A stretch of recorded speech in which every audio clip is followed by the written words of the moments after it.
Hello, everyone, and welcome back to Invitation to Puzzles, where today we have a quadruple puzzle called Quad 9 by 9 by Franky67. Let's have a look at what we have here. So these are quadruples. So everywhere there's one of these circles, it tells you that that collection of digits has to appear somewhere in the 4 cells around it. So there's a 1, a 4, and a 9 somewhere in these cells. There is a link down in the description if you would like to try the puzzle. For now, I am going to give it a go.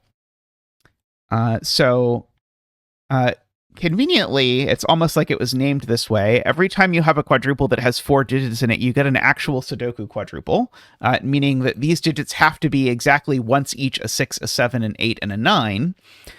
Which means these digits are a 1, a 2, a 3, a 4, and a 5, except if you look at this cell and this quadruple, then you'll see that this cell can only possibly be a 5, because this quadruple needs to be surrounded by 5, 6, 7, and 8, which is going to take up all the space. So that's going to be a 5 as our first digit. These are going to be a 6, 7, 8, except that digit now, by virtue of being on this quadruple, is now only able to be an 8. Okay, and now the things that go around here are 1, 2, and 3. I also see that this quadruple needs an 8, and now because of that 8 can only go here. So that seems of note.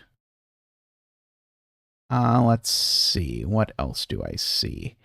I see that this 1, 4, 9 quadruple needs to have a 1 on it, and that 1 can't go on the side with this 1, 6 that's pulling the 1 away from these 2 cells. So one of these 2 cells is a 1.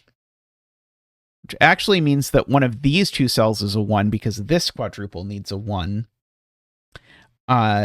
In fact, actually, if you just want to do it this way, we can do this a different way first. We can say, what is this digit, given that it has to be one of 1, 2, 3, and 9, and it has to be one of 3, 4, 5, and 6. The only thing it can be is 3.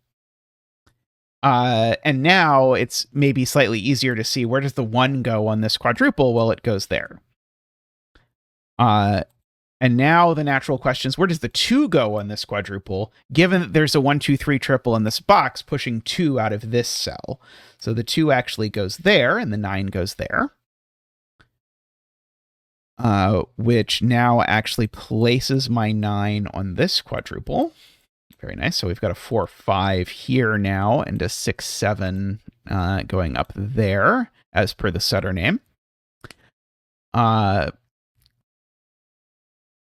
I do see I can mark off that this 9 is looking at those 2 cells, so one of those is definitely a 9 now. Let's see. If I look at this 2, 3, 8, 9, I see the 9's looking across. One of those is definitely a 9. These are a 4, 5, 6. This quadruple has 2 7s on it. It gets me every time there's a quadruple that has 2 of the same digit on it, but it sort of splits the middle. This quadruple has 2 7s on it, and this isn't one of them. And so the 7s have to look like this or like this, but they don't look like that, so they do look like this. So we actually get sort of a big advancement by that. And so now these need to be just a 4 and an 8, and we actually know the order.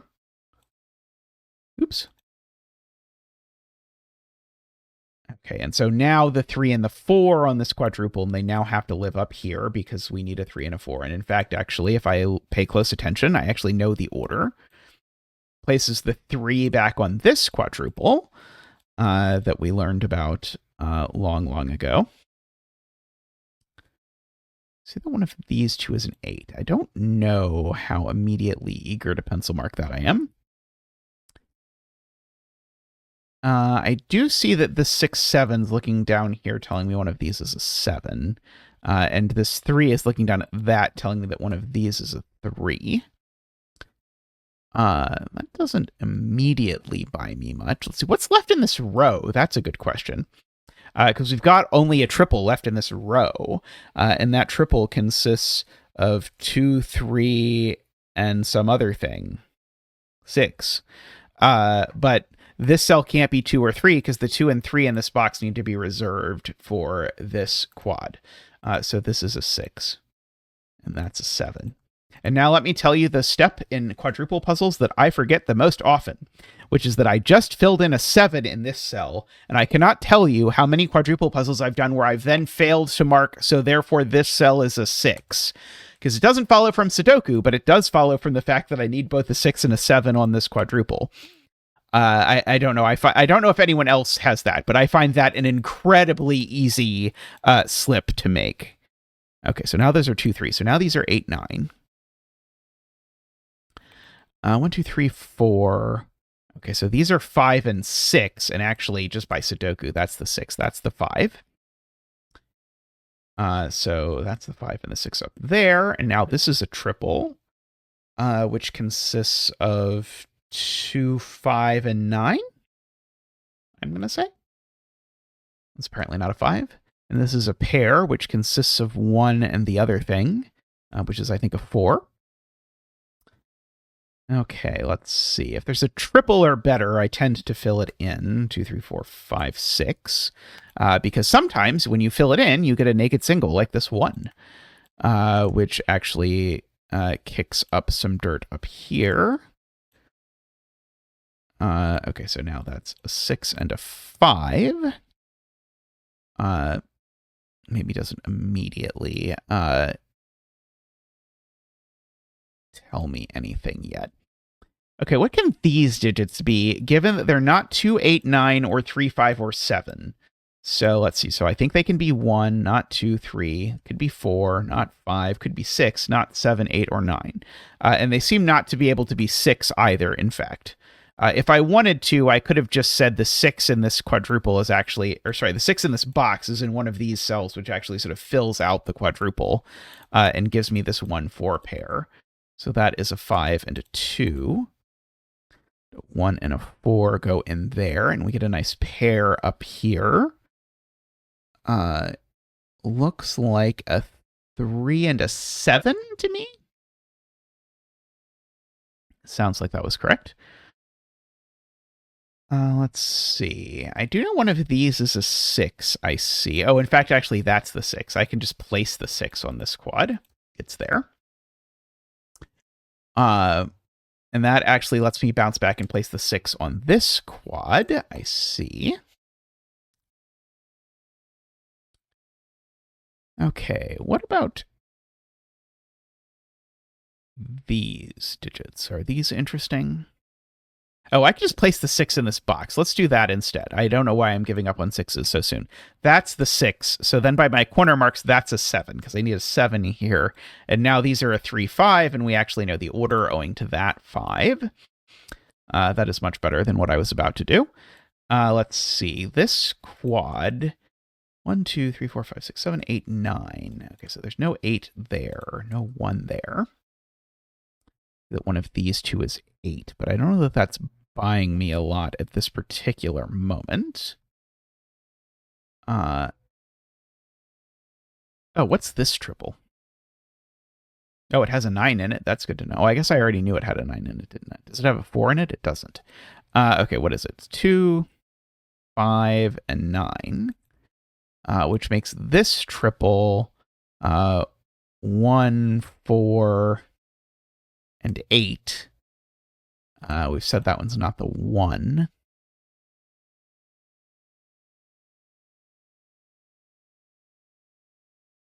Oh, yeah, the question is where's 9 in this column? Because if I just mark these cells, I'm not sure it will be useful. Maybe 2, 3, 4, not 5, 6. They could be 7, 8. Except they can't actually be 7 because there's a 7 in the column. This one can't actually be 3 because there's a 3 in the row. But the point is, owing to the 9 quadruple, these aren't 9, and so that is. Which then bites back and tells me one of those is an 8. I don't know that that is going to do me any good right away.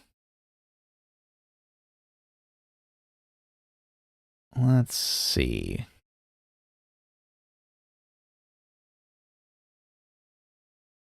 What am I missing now?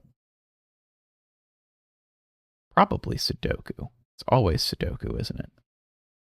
Yeah, where's 7 in this row is another good question for the same reason. Basically, I know none of these cells are 7 for assorted reasons, and neither of those is 7. So that's a 7, making that a 9, which makes that a 2. There we go. So there's a 7, 8, 9, 3, 7 over there. So now one of these two had better be a 2. I'm going to mark for myself, which that tells me that that is a 9. Over there. So no 9s there, no 3 there. That now, because of this 2 looking over, that gives me a 3 and a 4. It tells me that those are a 1, 2. So these aren't 2. That, in fact, is a 3 and a 2. If we look at that, this digit apparently is an 8. Filling in those. This column is missing only a 4, which seems to sort out all of that. Let's see. These are a 2 and a 7. Apparently, I still had 7s in the grid. These are a 3 and a 9. Seems to get me over there. Okay. Let's see. The 1 on this quad is now placed here. So that gives me these digits.